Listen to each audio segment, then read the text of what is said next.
Since 1775, generations of Americans have fought for our ideals and our principles. American warriors secured the freedoms to create the United States of America. They fought to end slavery. They joined with allies to win 2 world wars. They have responded with valor and honor whenever called. And they have liberated more people around the globe than any military in the history of the world. Our all-volunteer forces of guardsmen, soldiers, sailors, Marines, airmen, and reservists continue the mission begun at Lexington and Concord. Less than 1% of Americans serve in our armed forces. The least the rest of us can do is to pay attention and get engaged. This program is produced and broadcast for that purpose. It is presented live and worldwide at 1041thetruth.com. To engage, call 520-751-1041. The American Warrior is on the air. Good afternoon, Tucson. This is your host, Ben Buehler-Garcia, here for a very, I tell you, I always say every segment is special, but folks, you are absolutely going to want to stick around for this one. We are talking to history. Our guests may not agree with that, but hey, listen, Jeff and Fred, great show. I had a chance to meet Alan Day down in Tubac a couple weeks ago. If you get a chance, please pick up his book, The Horse Lover. It is a very, very compelling story. I think you'll enjoy it. So, onward. Let me introduce this really quick. On about 18 minutes in the after 10 o'clock in the morning on April 2nd, 1942, the aircraft carrier USS Hornet steamed underneath San Francisco's Golden Gate Bridge with 16 B-25 bombers on her deck. Civilians looking on probably thought that she was just ferrying bombers out to someplace in the Pacific. The Japanese had just bombed Pearl Harbor just 4 months earlier. The reality was that she was heading for a position 500 nautical miles off the coast of Japan to execute a top-secret mission that would become part of military aviation history. As I mentioned, just 4 months prior, the Japanese had launched an attack on Pearl Harbor, driving the U.S. into World War II. While not crippled, the Pacific Fleet was severely wounded, including the loss of our very own USS Arizona with 1,177 sailors on board. Across America, there was shock, there was fear, there was a lot of anger. Morale was low, and the public was looking for a response. President Roosevelt was also looking for a response. But we didn't have land bases sufficiently close to Japan to mount an attack from a bombing attack, reprisal attack, and using the already crippled Pacific Fleet was risky at best. Let's move forward a little bit. In January 1942, a captain by the name of Francis Lowe, he was a submariner, was visiting Norfolk, Virginia to review the Navy's newest aircraft carrier, the USS Hornet. That Navy field had an outline of an aircraft carrier painted on the landing field that helped the aviators practice their landing, takeoff and landing. But he also observed some B-25 bombers practicing mock attacks on that painted outline. It was then that Captain Lowe realized that a B-25 could actually fit on the deck of an aircraft carrier, and he developed the idea that perhaps medium-range bombers could be launched off the deck of an aircraft carrier. He ran this idea up the chain of command. And that's how it began. At 8:20 in the morning on April 18th, 650 nautical miles off the coast of Japan, the first of 16 B-25 bombers launched off the deck of the USS Hornet. At the controls of that very first aircraft to leave the USS Hornet was Lieutenant Colonel James H. Doolittle. Next to him in the co-pilot seat is the gentleman we're going to speak with today, at that time, Lieutenant Colonel Richard Cole. Colonel Cole, Dick Cole, welcome to American Warrior, sir. Thank you. And I got to tell you, it is just, I'll say it once, but it is such an honor to have you on our show, and thank you for your service to our country. Thank you very much. And you're speaking to us from the lovely town of, well, just outside of San Antonio, Comfort, Texas? Well, not exactly. I live on 5 acres in Kendall County, which is a county north of San Antonio. Okay. Now, tell us a little bit about you, sir. I mean, I can't imagine anybody is not familiar with the Doolittle Raiders. But tell us, let's get started just a little bit about your background, because I think that's part of the joy of this story is from the very beginning, you were born in Dayton, and from the very beginning, you had a love affair with flight. Is that correct? That's correct. I had made up my mind early on that I was going to try to open all the doors that would get me into aviation. If not, I was going to be a forest ranger. Well, that's kind of close, I guess. Now so you did go to school. Now your daughter, I will tell you right now, your daughter gave me some inside information on you, and she mentioned that when you were a kid, there was a field nearby called McCook Field, which I think was an experimental field, and you would get on your bike. Yes, it was the first. I think it was the first Army Air Corps test base. Well, she said you would get on your bike and ride 5 miles just to watch those planes fly. Yes, I did. And then you also made you made model planes yourself, balsa wood planes, or? Yes, I belonged to a club then called the Airplane Model League of America, which made rubber band-powered airplanes. And how did your planes fly? Pretty good? Well, some of them did and some of them didn't. I'll come back to that later in the show because there's a quote from General Doolittle that I really appreciated. It referred to the difference between pilots and engineers. But the history of service to our nation goes way, way back in your family. As I understand it, Dick, you had a great-grandfather or a grandfather that served in the Revolutionary War? Yes, he was kind of like a corpsman, we call him today. General Washington had a ship in the area around Washington. I don't know exactly where it was, but it was a ship that they put prisoners on, and he administered to those prisoners while he was in the service. Well, so the history goes deep. Sir, I want to start off, like I said, most folks hopefully know about the Raiders, but one of the best parts of this story for me, Dick, is the idea that I've been told that you actually, as growing up and as a kid, you kept a scrapbook about the adventures and the successes of Jimmy Doolittle as he was building his aviation career.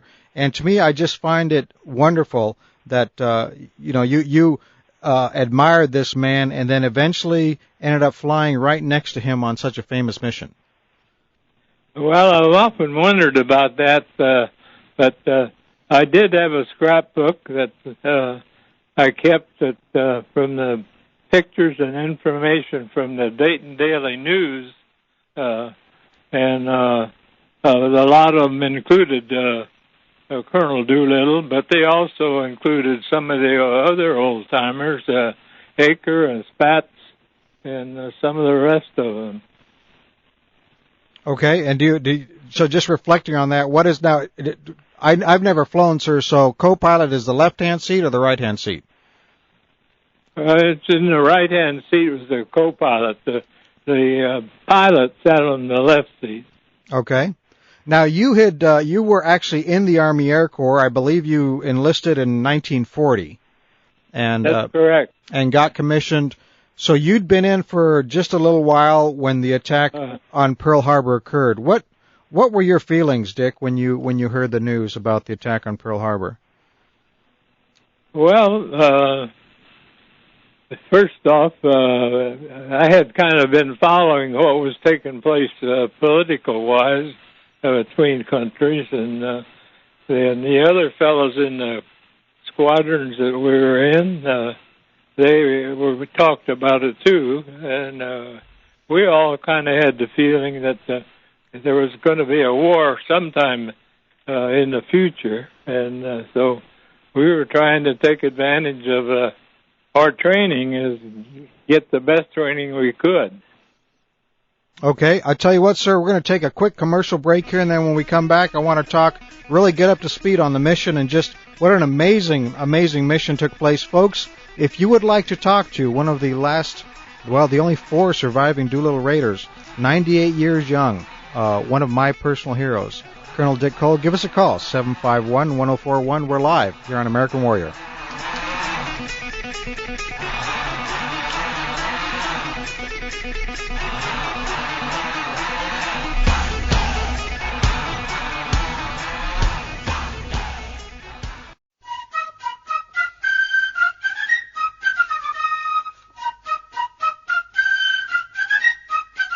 Those Those who expect to reap the blessings of freedom must, like men, undergo the fatigue of supporting it. Now, back to the American Warrior.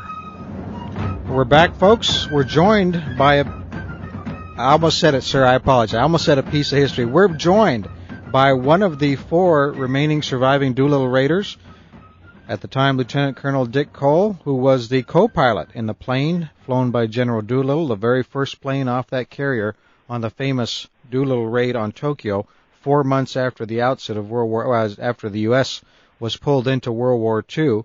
And I tell you, we've got Christine. Hold on just a second. I want to kind of introduce this segment here before you talk with Dick Cole. But that was a subject of a famous movie. And Dick, several movies. 30 Seconds Over Tokyo. I had heard or I read somewhere that you never saw that film. Is that true, sir?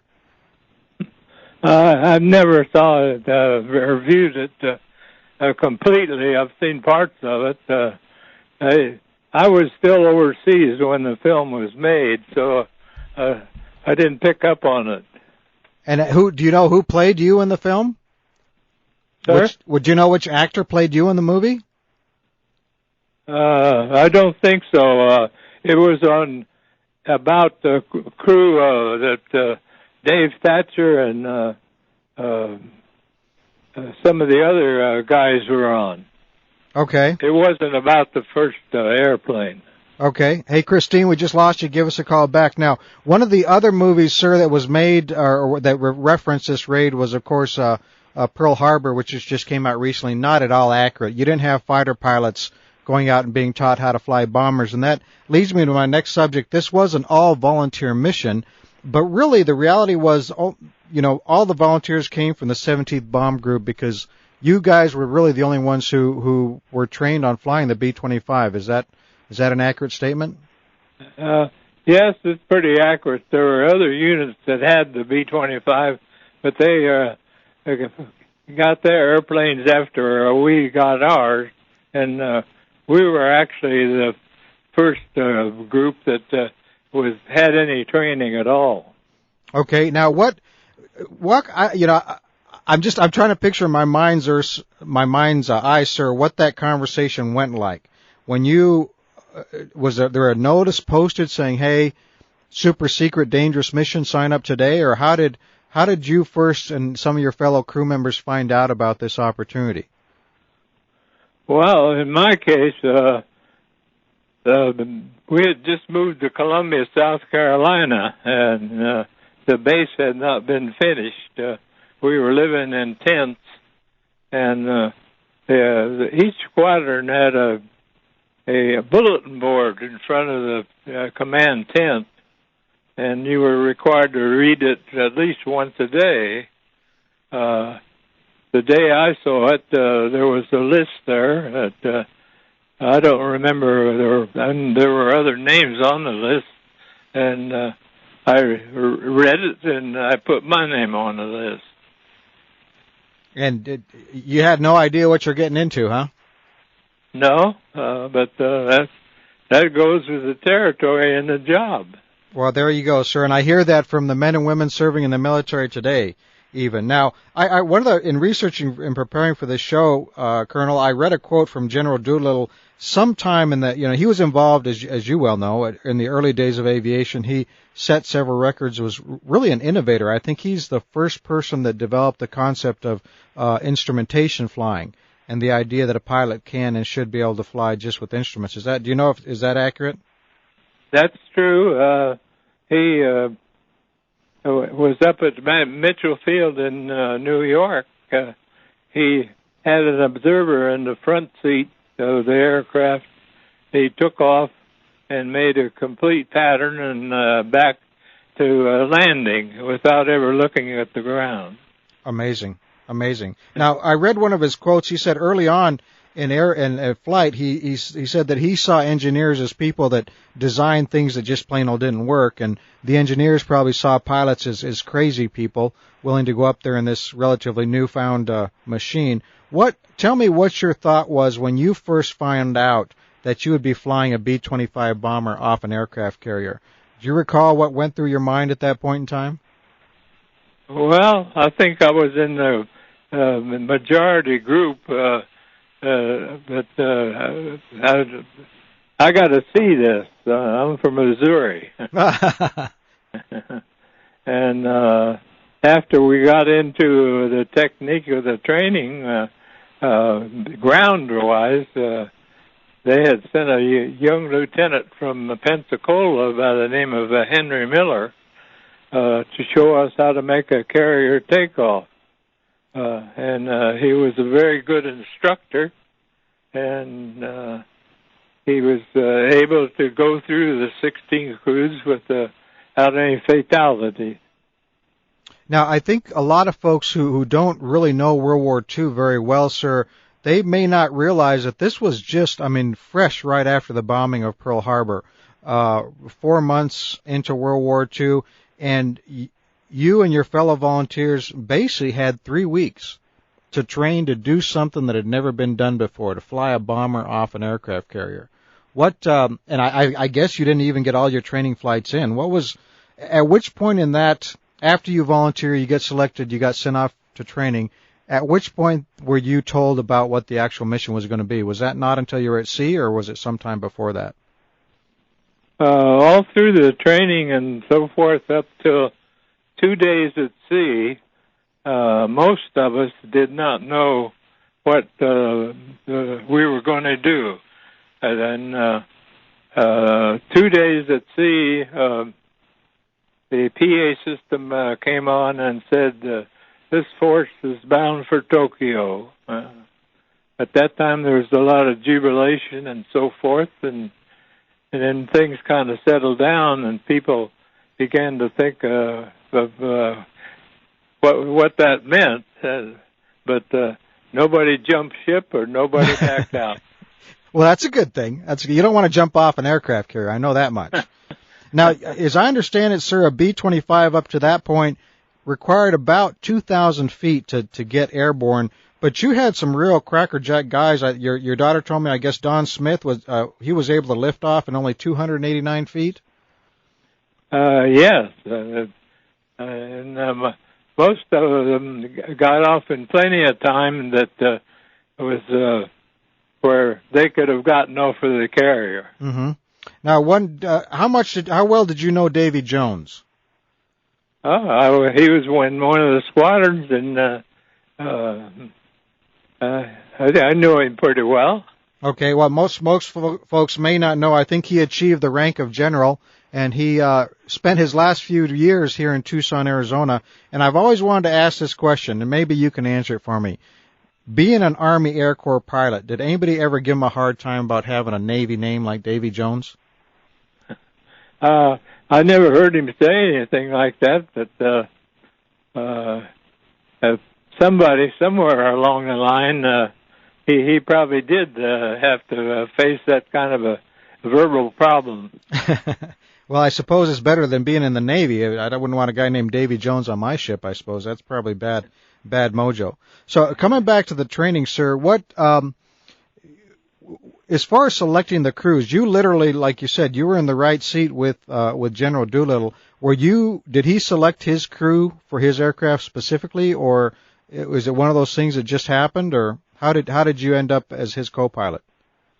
Well, this is where Lady Luck enters the scene. I was crewed up with another pilot, and we had started training, and he became ill and was disqualified. And after that happened, the rest of the crew and myself talked it over. They still wanted to go, and I still wanted to go. So I went to the operations officer as an emissary and told him we still wanted to go. At that time, Colonel Doolittle came in, and he just took the pilot's seat. And that's how we got to be on his crew. Well, it sounds like he got to be on your crew, sir. Well, I don't know. That's a little far stretched. Listen, in talking about preparing for the mission, you'd mentioned that morale was pretty high when you learned about what your target was intended to be. I read something that there were some medals. I think they were called Japanese friendship medals that some of the crew members attached to the bombs. Did you witness that, or can you tell me a little bit more about that? Yes, we all witnessed it. What happened is that there were 2 or 3 officers on the Hornet that had been stationed in Japan as in attaché or a mission or something. Anyway, while they were there, the Japanese gave them some medals for whatever they accomplished, and they happened to give those back to Colonel Doolittle, who pinned them on some of the bombs that we were going to drop. Okay.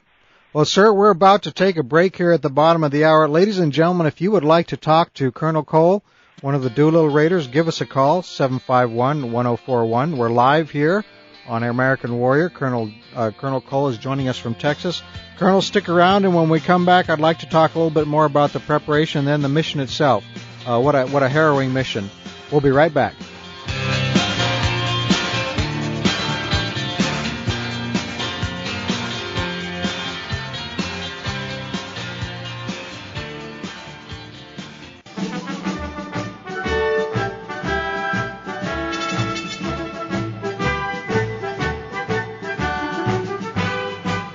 Those who expect to reap the blessings of freedom must, like men, undergo the fatigue of supporting it. Now, back to the American Warrior on 104.1 The Truth. And we're back here on American Warrior with Lieutenant Colonel Richard Cole. Colonel Cole was the co-pilot of the very first aircraft, the first plane off the deck of the USS Hornet on April 18th, 1942, as the 16 B-25 bombers headed to Japan shortly after the bombing of Pearl Harbor. Colonel Cole, we had a caller, yeah. Christine called, and she didn't want to go on the air. She just wanted to say God bless you for all you did during the war. And we have another caller, Lori, who's got a question for you. Lori, what's your question for Colonel Cole? Hi, Lieutenant Colonel Cole. Have you received your Congressional Medal of Honor? I'm sorry, I didn't understand you. Colonel, her question was, have you received the Congressional Medal of Honor? No, Colonel Doolittle received the Congressional Medal of Honor, which he rightly should. And the rest of the crews were given the Distinguished Flying Cross. There was a bill last year making it through the Senate. It was Senate Bill 381. And I was fortunate to meet one of the young girls. She was 17 years old, who was going from congressional office to congressional office when we were back in D.C. last summer for the Teenage Republicans, trying to get people to sign on to this bill so that the last 4 remaining Doolittle Raiders would receive their Congressional Gold Medal.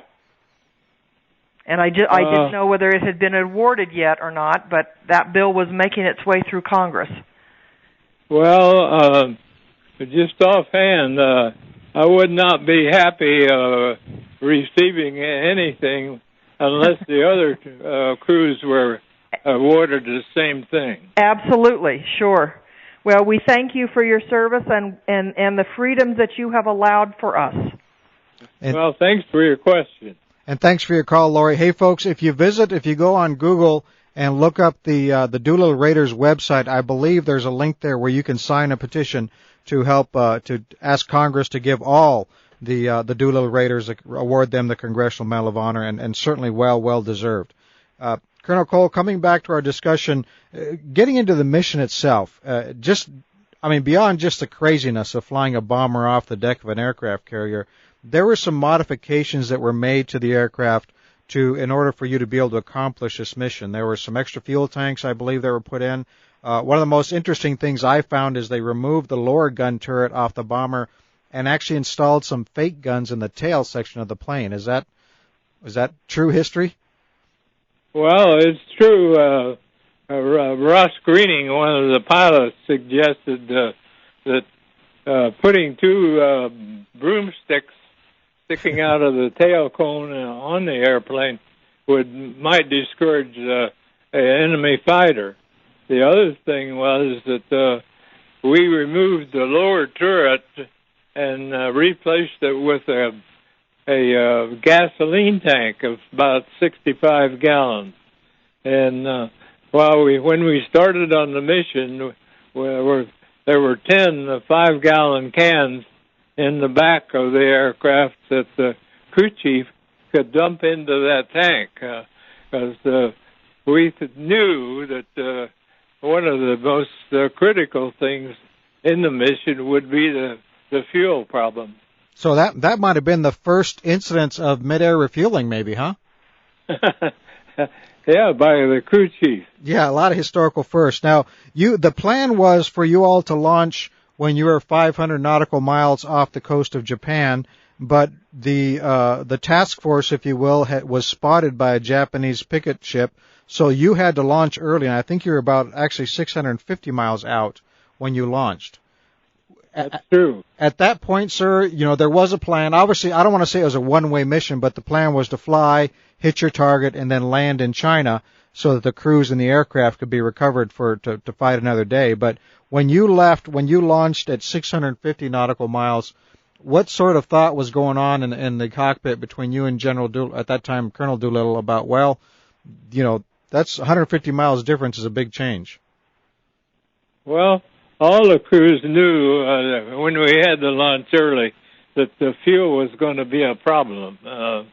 And the word that it was going to be a one-way mission, I don't know or understand how that came about. I didn't feel that it was any more than a suicide mission than the guys in England taking off going over Germany, because they didn't know where they were going to get back. So I guess we just passed it off as a routine. What's going to happen deal. Now, just one other thing I'd like to ask, sir.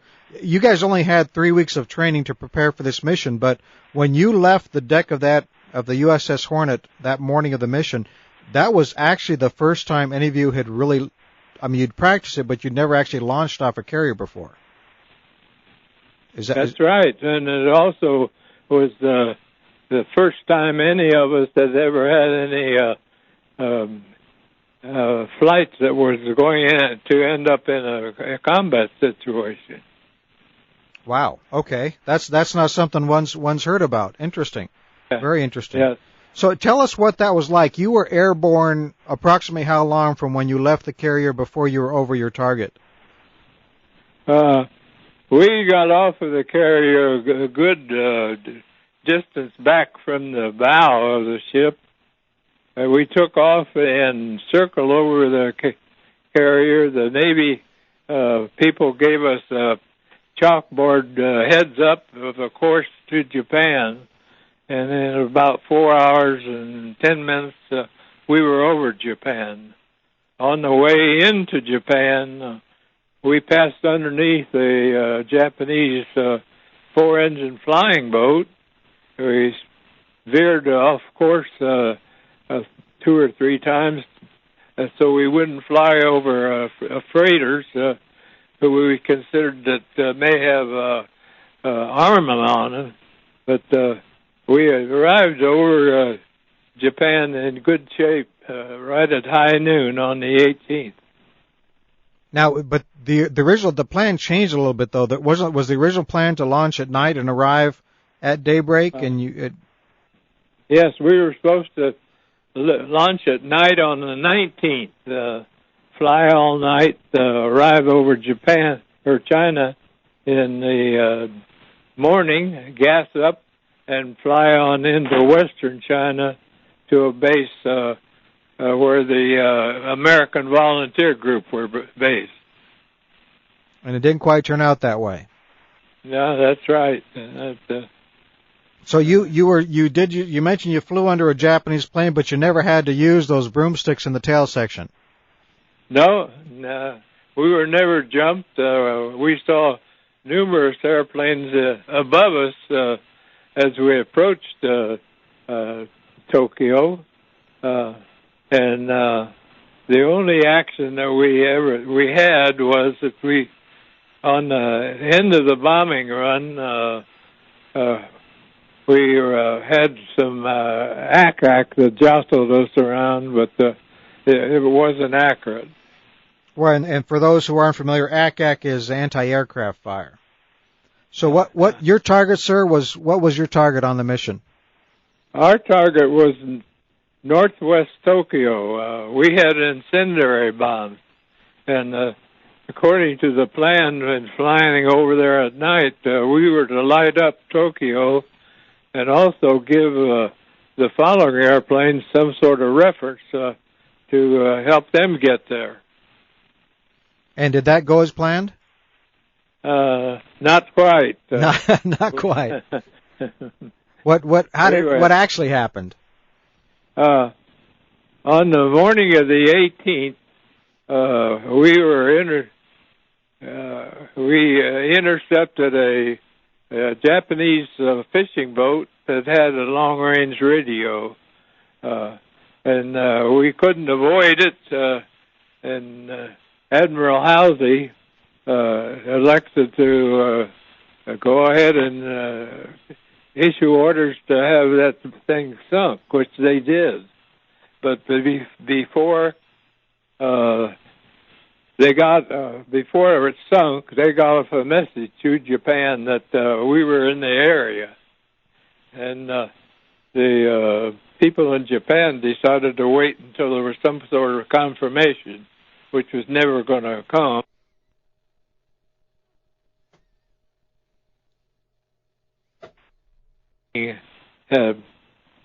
Had been sunk.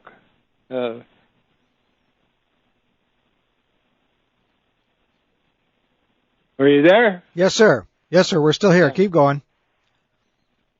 Yeah. Colonel Cole, can you hear me? Okay. Yeah. Okay. Yeah. Keep going with your story. Okay. The ship was named Nita Maru, and like I said, we couldn't avoid it. So Admiral Halsey issued orders for the one of the destroyers to sink it, which they did. And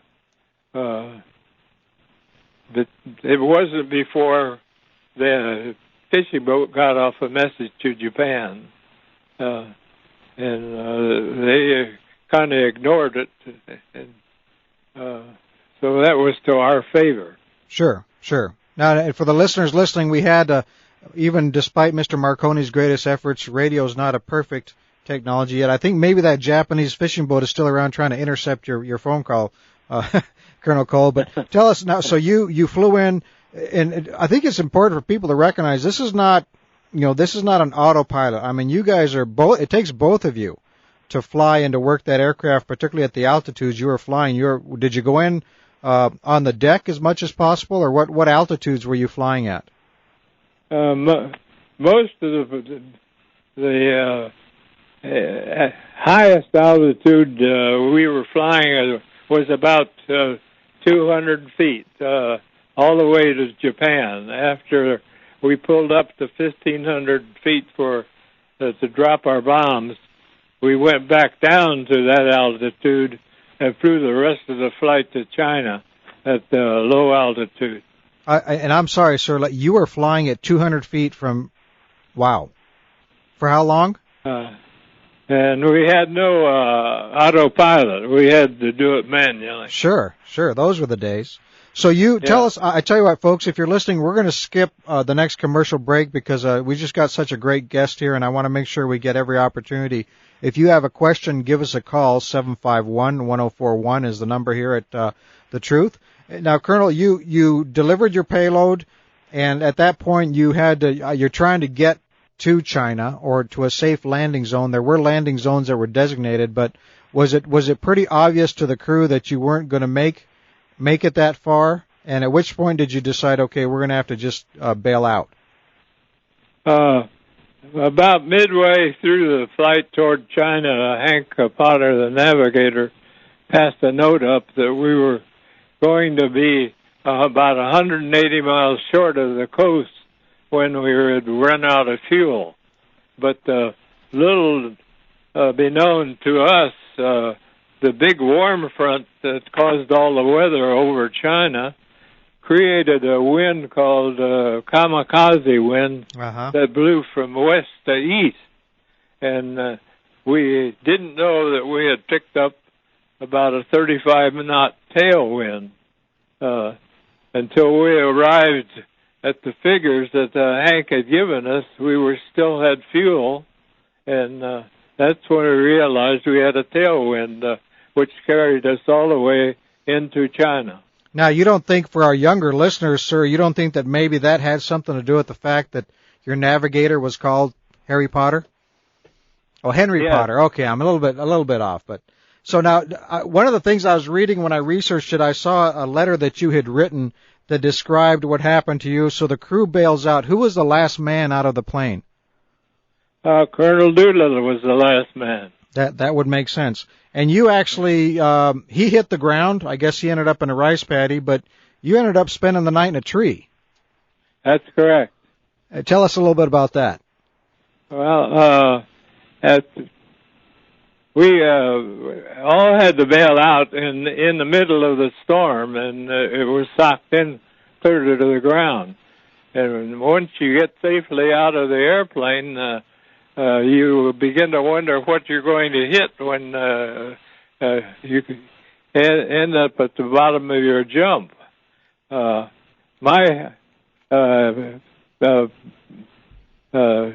was able to avoid that because my chute drifted over a pine tree, and I did not hit the ground. I ended up about 12 feet off of the ground, but I couldn't see the ground, so I elected to stay in the tree until morning, and maybe it'd be storm had moved on then, and I could see what was going on.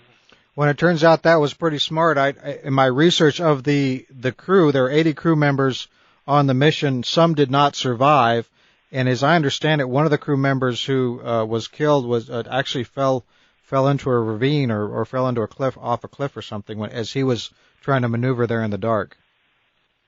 Yeah, that was Bain, and he landed in a very rough part of the country. It was very mountainous and rocky and so forth, and unfortunately he didn't make it. Well, I tell you, sir, I've got Tucsonans, I guess, are kind of a shy group. They're calling. None of them want to go on the air, but all of them want to tell you thank you for your service, and they really appreciate you doing the show. Let's move forward a little bit. So you spent the night in the tree, and then you found your way to the Chinese, I don't know if rebels is the right word, but the Chinese forces there, and you ended up linking up with at least General Doolittle. But did all of the original 5 members of the crew end up back together then at that point? All of us were back together the next night. I found Colonel Doolittle. He was the first one to be picked up by the Chinese. And I found them after my arrival. Some other Chinese brought in Paul Leonard and Fred Bremer and Hank Potter. And so we were all together the next night, but we were separated from the rest of the crews by a mountain range. So we did not see anybody else until we arrived at a place called Hanyang after we rode all kinds of transportation and so forth, walked, and in about 10 days we ended up in Hanyang, and the 10th Air Force sent a C-47 in to pick us up and take us to Kunming, which was the provisional capital of China at that time. Okay, Jack, Colonel, let me interrupt you for a second. We've got Jack. You're not shy. You want to thank the Colonel on the air for his service? Yeah, I heard about this mission. Didn't see too much of it. I did see the movie, but It was incredible. You're brave and you're an awesome American hero, and I really appreciate you doing the service that you did for our country. Well, that was our job, and you had to take the good with the bad. Well, thank you very much. Jack, thanks for your call, and thanks for listening to American Warrior. Colonel Cole, one of the stories, or what you hear, is immediately after the mission, Colonel Doolittle thought he was in for a court-martial. He kind of figured the whole thing was a failure. Do you recall, or can you share with kind of what the morale was of the crew when you got back together initially there, when the Chinese got you back together in one place? What was going through Colonel Doolittle's mind? I can only share from the standpoint of what Paul Leonard, the crew chief, told Colonel Doolittle. The Chinese took Paul and Colonel Doolittle up to the plane site where it crashed. And Colonel Doolittle was very dejected because he'd lost all the airplanes, and he didn't know where the crews were or anything about them. And he suggested to Paul that he might end up in Leavenworth. And at that time, Paul told him, said, "No, sir." He said, "They're going to give you the Congressional Medal of Honor and promote you to Brigadier General." And that's what happened. And that's what happened. Hey, Dick, I've got maybe a new friend of yours on the line. John is calling. And John, I think you met Colonel Cole back in Dayton for the final ceremonial toast, if this is the right John. Yes, Colonel Cole and Ben, this is me. I just wanted to ask you again. I've asked you several times. I just love the answer. I know that you've flown many, many airplanes in your career, and all the way up through jets in the Vietnam era, and I'd like for you to tell the individuals out there who's listening what your favorite airplane is, and I want to thank you and Cindy again for coming to Tucson. Happy contrails. Well, my favorite airplane is all of them, but I did not serve in Vietnam.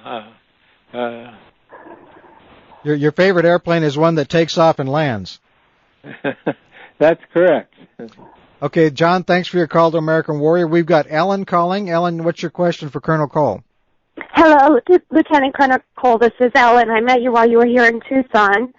I would love for you to share with us what were your thoughts as you were bailing out, and if you had practiced the bailout before, and if you had any injuries from that bailout. Well, I have to tell you that the few minutes before we bailed out, and standing in an airplane that flying over someplace you'd never been, that was the most scary time as far as I was concerned. But bailing out was a lot better than the alternative, and so you took the ladders. Or you took the bailing out, and fortunately, most of us were able to bail out successfully, and in our crew, we all bailed out successfully with no injuries. Good. No black eyes? I'm sorry? No black eyes? She said no black eyes, sir? Okay. I guess not. Hey, Ellen, thanks for your call. Ellen and John, thank you so much also for what you did to help bring Colonel Cole here. And Colonel, I tell you, the time just flies. But before we wrap up, I want to talk a little bit about something that many Tucsonans probably aren't aware of. And the Doolittle Raiders have become legendary, and there is a ceremony that the Raiders have been performing for years now, and there's a specific Tucson tie. Some people may be aware that there's silver goblets, each goblet engraved with the name of each of the 80 crew members. And on occasion, after the war, the crews would get together and you would toast to the members that had gone by, who had passed away. But a lot of folks don't know those goblets actually were commissioned and donated to the Raiders by the citizens of Tucson. And so there's a direct tie between our community and your group. That's true. I was not at the ceremony at Tucson when they were given to the group. I was overseas. But for a while they were at the Air Force Academy, but now they're at the Wright-Patterson Museum. And, sir, we've got just about 3 minutes left. I tell you, I've got callers telling us to continue in on to the next hour, but our next guest is sitting next to me, and she's pretty tough, so we may not do that. But the last toast, there are 4 surviving Raiders, and God bless you, sir, for what you've done. But the last toast just took place this November, where you finally uncorked the bottle of cognac, of Hennessy cognac, that had been handed down from Colonel Doolittle. Can you share with us what your thoughts were on that occasion?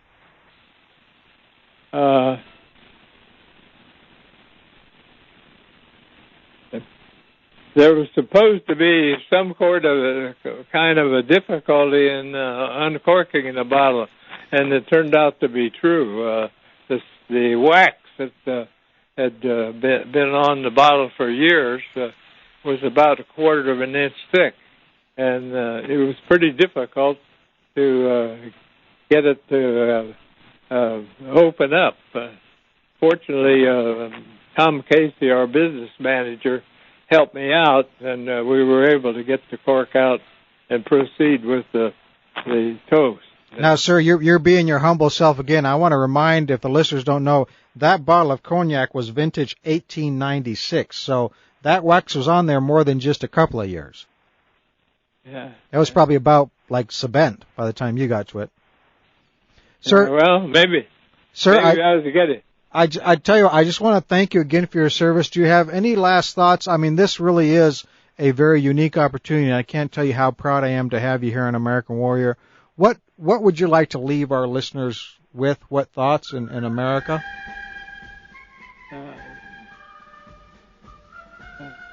I would like to leave with the country that to make sure that we don't get unprepared by not paying enough attention to our dollars and cents that go into the military. Well, sir, we are a few years apart, but we agree on that. So, Colonel Cole, thank you for your service. God bless you, sir. Thank you for being on American Warrior, and come back to Tucson anytime. Okay, I'm happy to help out if I did. Bye. Bye-bye. Folks, I hope you enjoyed that. We'll be right back with a great episode of Daily Mail. Stick around.